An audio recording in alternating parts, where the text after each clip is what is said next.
Hi, this is Yatheesh from Agam Consultancy. So we have been implementing 5S over the last so many years in various industries, in various verticals of industries, to be precise, for engineering industries, for nurseries, for poultries, for garments, and whatnot. So in this video, we are going to share our experience about implementing 5S. So what are the challenges that companies usually face, and what are the steps that we should take to make sure that 5S is continued throughout the years. In this video, we will be sharing our experience of how to successfully implement and sustain 5S in a company or in an organization over a longer run. 5S, as everybody says, it is just not a housekeeping technique. It is a workplace optimization tool. It is a fundamental lean tool based on which any other lean tool can be implemented. So let's be honest. If we implement 5S for 10 companies, 8 companies successfully sustain over a longer period of time. But even today, 2 companies struggle or even fail in sustaining 5S. What is the reason? So that is what we are going to share today. So what a company needs to sustain 5S and why a company may struggle to implement 5S.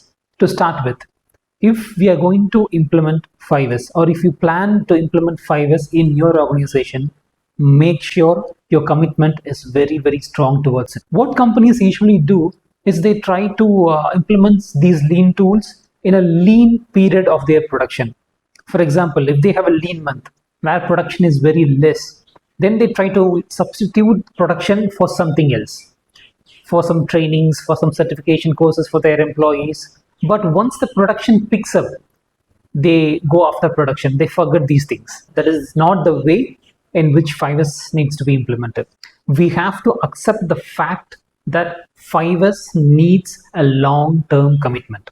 Not 1 month, not 2 months. It might take months or years to implement and sustain 5S based on size and scale of the company and the level of professionalism that already exists within that company. So first thing, to implement 5S, make sure you have a very long-term commitment. So the next step will be 5S awareness training for the entire team.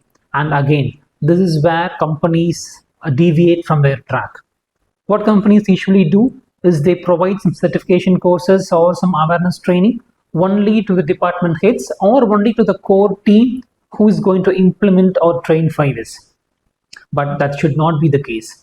Even if core team is trained to implement 5S, the ones who are going to be trained or ones who are going to implement that in the field, for example, a mission operator or a housekeeping person or a security person or somebody else who's not in this training loop, may not be aware of the 5S terminologies that we use. So without awareness training for the entire workforce, implementing 5S will be a very difficult task. Trust me. So first thing will be awareness training, starting from the security person to the mission operators, to the supervisors, to the department heads, to the MDs, and who not.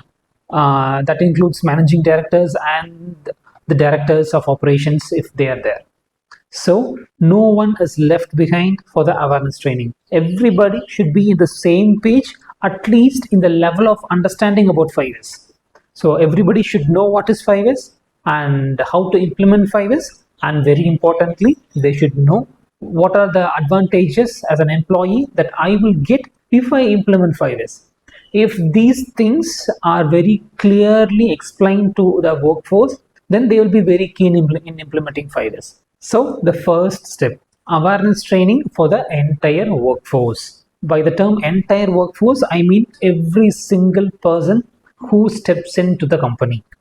So if possible, even the vendors can be tuned towards 5S. So that is the level of penetration that we need to implement 5S.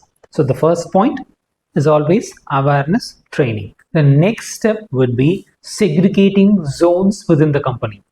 So if a company is spread across some 10 to 20 departments, each department or each process should be segregated into separate zones.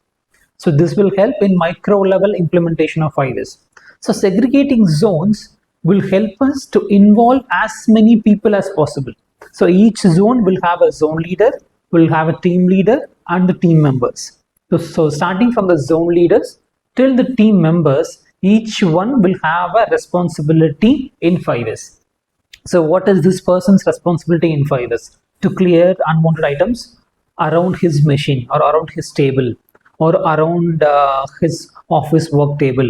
So this is how every department should be segregated into micro level zones to involve each and every employee. So the second step, as I already said, is segregating zones and assigning zone leaders, team leaders and team members. So in this way, we will have a perfect 5S organogram within the company. In this 5S process, we are trying to recover the ecosystem of the company. So this is purely revival of that ecosystem, and it should not be treated as, or it should not be considered as ecosystem. So sometimes what happens is, if there is a supervisor who is assigned a role of zone leader, somebody else within the company who has more experience or who is a more senior person is very unwilling to cooperate with that person. So let us be frank, these things happen within companies or happen in places where people collaborate. So the first thing is having your ego aside. Very positive people should be given the role of zone leaders or team members, irrespective of his designation in that company. If he is very positive towards 5S, he should be given a responsibility. He shall be given a responsibility, which in turn is beneficial to everyone. Very important point, assigning zones, zone leaders, team leaders and team members. This hierarchy is totally independent of the hierarchy which the company has based on its production process. Let me rewind a bit. The first step is awareness training, and second step is identifying potential and positive people who can drive their team. So after giving responsibility, so what is the next step? Next step would be stepping directly into the 5S operations. That is 1S, the first step, SAIRI, that is sorting out. So what are we going to sort here? So based on our experience, if there is a company or if there is an engineering company, for example, running for around 10 plus years, then that particular company will have at least a few tons of materials that are pending for a long time. There might have been an order for which production process would have been continued, but in the middle of the production process, that order would have been cancelled for some reason. The management or the particular department heads would not have made a decision what to do with that material. That material would have been lying there for years. The present department head would have joined after that particular process. He might not even know what that product is. Second thing, there might have been old machines for which replacement has already been made. New machines would have been erected, but the old machine would be lying there idle without a decision. And next, scrap. The company might generate 3 or 4 or 5 types of scraps, but all those scrap materials would have been lying in the scrapyard for years without any vendor picking it up. Even in an office space, old files, old documents, old records would be lying there way beyond their retention period. For example, if a particular document has to be maintained for 2 years, a company might maintain that for 5 plus years without any reason. The particular in charge would be very afraid to throw it away or to scrap it or to shed it off. So there might not have been clear instruction for that particular employee to scrap that record after 2 years. So due to lack of communication and due to lack of willingness or due to lack of courage to ask, materials or folders or documents or machines would be lying idle in a particular company for years without nobody questioning it. So clearing all these things comes under 1S, which is sorting out. In our experience, we often see employees are very eager in this process. Removing unwanted items from a place or even from our home gives us a very pleasant feeling or very positive vibe. So employees are very keen for this process, but the struggle or the hindrance comes only with the management. the management should be very clear whether to hold the material or to scrap it. If you want to hold the material, be precise and very clear how long are you going to hold this material which is not used in production for the last 10 years. For the last 10 years, you have not used this product or used this machine or used this resource. How long are you going to hold this? Because it is occupying precious space which is not available for production now due to this material, and day by day you are losing the scrap value or the resale value of that particular material. If this product or if this machine has have been sold 10 years back, it would have fetched a far more better price than today. So you are losing value in one way and you are losing space on a daily basis. So oneness will give you a very clear clarity on what to hold and what not to hold. If all the unwanted items are removed from the production floor, the entire production floor is available for production, for which it obviously should, and the workforce will have a very clear view on what to concentrate, on what to work. So this is all about oneness, and it might look very simple, but trust me, it will take months of time for an industry to clear oneness materials. And based on our experience, there are companies who have generated crores and crores of value in just this oneness process by clearing the scrap items, reselling the items which are not required, and converting the items or converting the raw materials into some other materials which can be sold in the market. So these are the things the oneness will bring you. It will generate a lot of revenue and it will generate a lot of space which can assist you to generate a lot of revenue. So it is all about revenue. But for this oneness process to succeed, management should have a very clear decision and commitment on what to keep and what not to keep. So this is all about oneness. And we are moving to the second step, which is Satan, which is setting in order. So considering that we have removed all the unwanted items from a workplace, now we have to make sure everything that is present within the company now is placed in its proper position. A place for everything and everything in its place, more importantly, with proper identification, where every item has its individual position marked and identified. So starting from a machine, starting from a dustbin, starting from a stationary foam pad. So everything should have a proper position to hold. And even housekeeping materials should have a proper position or should have a proper stand to place. So why should we need this in a company? In a company, there are a lot of non-valid activities that are happening throughout the day. So what are all the non-valid activities? A person will be moving to and fro between two stations just to fetch his materials. And if we calculate his time, he would have taken at least more than an hour just in this walking process, because the material which he requires is not in his reach. He has to walk a long way or he has to travel a long way to fetch his materials. Since we have not placed the material required for production near the employee, now we are wasting time in making him move. So first thing, we are wasting time which is not available for production, and second thing, we are causing an employee a physical stress for making him move over long distances within a day. So this is what we call as non-valid activities, the activities which does not generate any revenue to the company. So the employee walking from point A to point B is not going to generate any revenue. A revenue will be generated only if he stands or only if he is in the machine producing something. So if he is not in the machine producing something, if he is walking here and there just to fetch the materials, then we are losing time. We are paying the employee for nothing and the employee is moving without producing something. So any activity which does not generate revenue is considered as non-valid activities. Searching for materials. Most of the companies, a day starts for an employee by searching. So where is this tool? Where is my pen?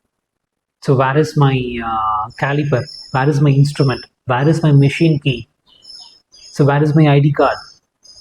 So where is my department head? Where is my job card? What should I do today? So searching for these things takes lot of time within a company. We have blocked a pathway with materials. Now there is no way to move the materials or move the raw materials to the machine to production. So just by blocking the pathway with some materials, we are now not able to transport the raw materials to the machine, and we have to wait there, and somebody at the machine waits for this raw material to arrive. Just because one person placed wrong material in the wrong place, entire production is been waiting for a long time. So and the employee is waiting, the machine is waiting, we are wasting productive time just because not placing right materials at the right place. And setting up materials based on the economic need of the company, we are arresting the non-valid activities within a company, and by a great margin, trust me, by a great margin, we will be arresting non-valid communication that is happening within the team.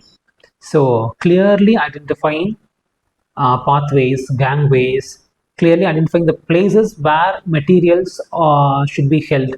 So in this way, if every single item within the company has an identification and a place, lot of non-valid activities can be cut, and also lot of non-valid communication can be cut. So again, where this time will be transferred into production, and again it will increase the revenue of the company, because now within the same available time we are doing more production. Like one is, second is also helps in revenue generation or in increasing the revenue within the given time. So this is all about 2S, a place for everything and everything in its place with proper identification. Now we are moving to the third step, which is SISO, nothing but shine. As the name clearly implies, shine is nothing but housekeeping, cleaning. So cleaning is a very simple thing, but why would we need a tool like 5S to say someone to clean something? So let me share our experience. In a company, there will be 10 housekeeping personnel, but each one will not know what is his role in housekeeping. 10 persons will come in the morning, somebody will do gardening, somebody will do grooming, somebody will do window cleaning, somebody will be cleaning the washrooms. So this is how a housekeeping setup works. But there will not be proper schedules or proper places allocated to a particular person systematically. So SISO or shine is all about systematic cleaning process. So where each one will know which place that he is responsible for, and what are all the equipments that should be used for cleaning, and what is the time that particular cleaning process should happen. So this is how a checklist is prepared. So first thing, serial number. Next thing, what is the cleaning activity? Third thing, what are all the tools or equipments or the chemicals that should be used for that particular cleaning process? And next thing, what is the time or what is the frequency in which that cleaning process should happen? Is it daily, or is it weekly, or is it bi-weekly, or is it monthly? And next thing, who is responsible? So in this way, checklists have to be deployed throughout the company for each place. For example, if there is a conference room, there should be a checklist saying who is responsible to clean this conference room today. Shall they use harsh chemicals? Shall they use broomsticks? Shall they use mops? So in which way that this particular conference room needs to be cleaned, and in what frequency? Is it daily, or is it before every meeting, or is it after every meeting? So in this way, a neat and structured systematic checklists should be displayed in each and every area of a particular company. So no area is left behind. If such systematic way of cleaning is implemented, trust me, in our experience, housekeeping personnel are very satisfied with this systematic way. Rather than a very random way of cleaning, they feel overburdened. In the systematic way, he or she has been given a particular responsibility, they are more willing and they are more productive. This increases in employee satisfaction, and it brings you a better result in terms of cleaning. So point 3 is systematic cleaning, which is shine, which is SISO. So these 3 are the important phases or the time consuming phases of 5 years. So again, I will do a quick recap. The first thing would be employee orientation or awareness. Second thing would be bifurcating zones within a company and arriving at a 5S organogram.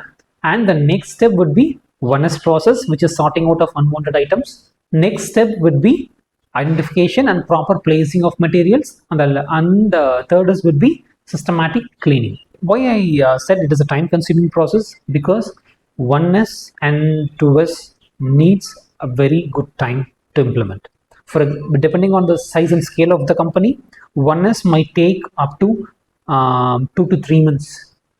Second is setting in order. This step needs micro level identification and placement of materials. For this process, each and every member of the company should involve.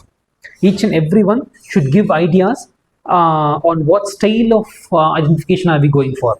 What should be the font? What should be the color of the boards? What should be the format of the stickers that we use?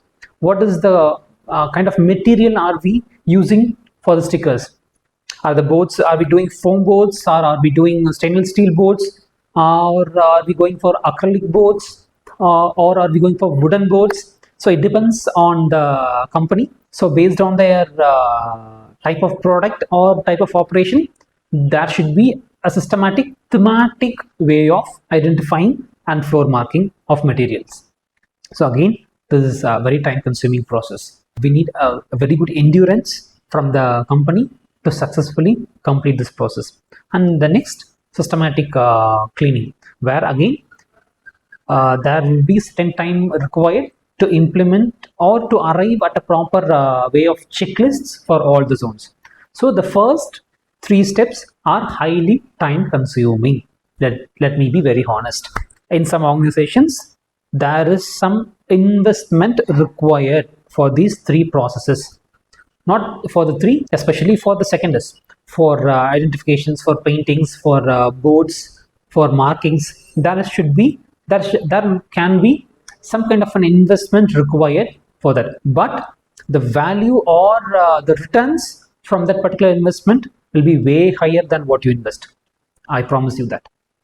So the fourth step would be Seikitsu, which is standardize. How to standardize these 3 steps. Most of the companies will be successful in the first 3 steps. The last 2 steps is where the companies struggle to catch hold of. This is where the sustenance part comes into play. The 4th and 5th is, that is Seikitsu and the Shitsuke, are the steps through which you will be able to sustain 5S in the longer run. Okay, I have completed 1S, 2S and 3S. Checklists have all been displayed. All materials are marked. What next? How to make sure that these 3 processes are regularly followed. So in agam, we have arrived at a formula after very ridiculous planning and thinking.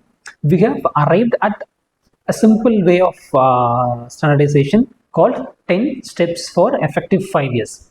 So how to make sure that these first 3 steps are continuously followed? There are some steps which will be displayed, like everyday 5S pledge, every week Gemba walk, everyday 1S, 2S, 3S, every monthly retag area visit, every weekly or monthly review meeting, especially for 5 years.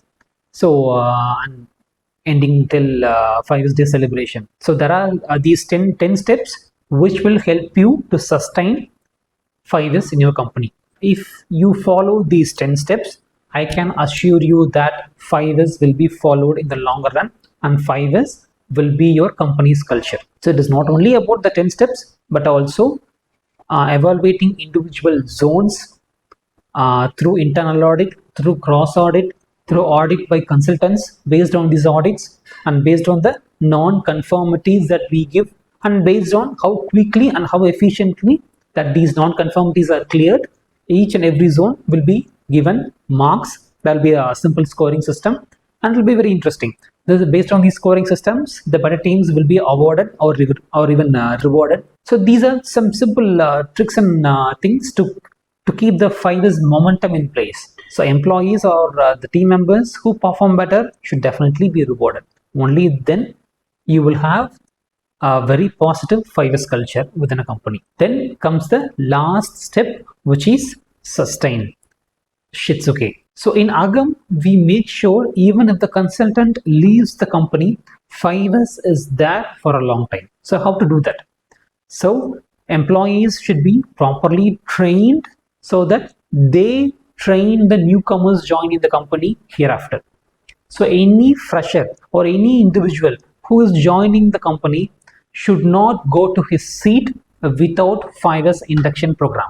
We make sure everybody who steps into the company is aware of what is 5S and why we follow 5S and what is his part in maintaining this 5S culture.